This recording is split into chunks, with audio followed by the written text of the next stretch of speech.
On avait promis de le ramener. Mais pas comme ça. Jamais comme ça. Papa, il voulait rentrer. Il avait besoin de nous et on l'a rejeté. Il est parti de lui-même. Il a choisi cette vie. Notre fils. Notre premier fils. Il appelait pour demander de l'aide et toi, tu l'as traité de vaurien. Le village va parler. Ils vont dire qu'il est mort comme un raté. Ton fils est mort, c'est ça qui compte. Tu as entendu ? 23 ans en France et il est mort sans rien. Quelle honte pour la famille. 2 hommes pleurent en silence. Ils avaient promis de le ramener vivant. À la place, ils regardent partir un corps, chargé de regrets. Des enfants pleurent un père qu'ils ont à peine connu.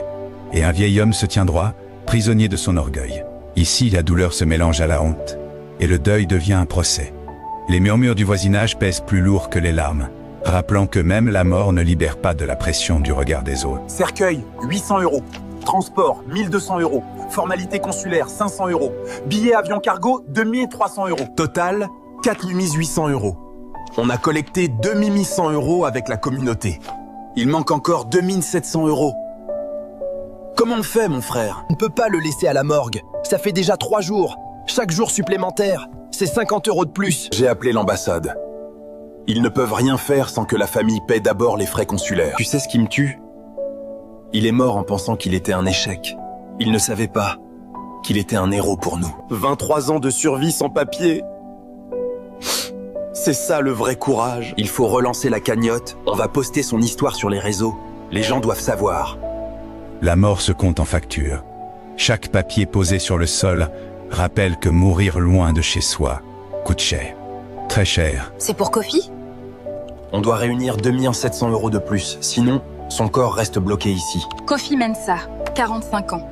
Mort seul à Paris après 23 ans sans papier. Sa famille ne peut pas payer le rapatriement. Combien de Kofi j'ai vu passer dans ce quartier? Combien sont morts dans l'ombre? C'est pour ça qu'on doit raconter son histoire. Pour tous les autres. Je partage sur tous mes réseaux. Mes abonnés vont t'aider. Tu sais, mon oncle est mort pareil. Il y a 5 ans. Même histoire. On a mis 6 mois à réunir l'argent. 6 mois qu'il est resté dans une morgue en France. Quelques lignes pour résumer une vie entière. Un nom, un âge, une mort solitaire. Autour, d'autres destins identiques circulent. Je veux vous raconter. Mon mari est mort il y a 3 ans, comme Kofi. Sans papier, malade. Il avait tellement honte qu'il ne voulait même pas qu'on prévienne la famille. Il m'a fait promettre de dire qu'il était mort dans un accident. Même mort. Il avait honte, vous comprenez? Moi, ça fait 17 ans que je suis ici. Ma mère ne sait pas que je dors dans un foyer. Elle pense que j'ai un appartement. Mes enfants pensent que je suis riche. Chaque mois, j'envoie 100 € au pays. Eux, ils pensent que c'est rien pour moi. Mais moi, je ne mange pas 3 jours pour envoyer cet argent. Pourquoi vous ne leur dites pas la vérité? Parce que je suis tout ce qu'ils ont. Leur espoir. Si je leur dis la vérité, c'est leur rêve qui meurt. Kofi est mort avec ce poids. On ne peut pas changer ça. Mais on peut faire en sorte qu'il rentre dignement. Pour lui, et pour tous ceux qui vivent encore dans cette peur. Des hommes et des femmes avouent leurs mensonges, leur vie cachée, leurs sacrifices quotidiens.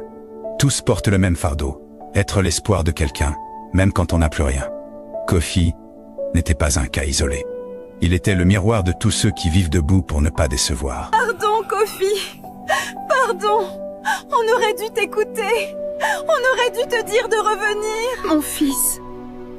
Mon premier fils. Tu es rentré à la maison. Tu es enfin à la maison. Mon fils. Qu'est-ce que j'ai fait? Le cercueil touche enfin le sol natal.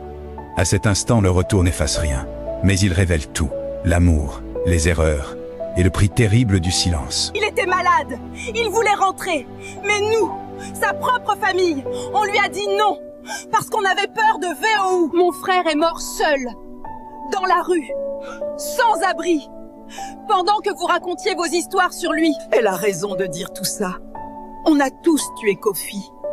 Avec nos attentes, avec notre fierté. Pardonne-moi, mon fils.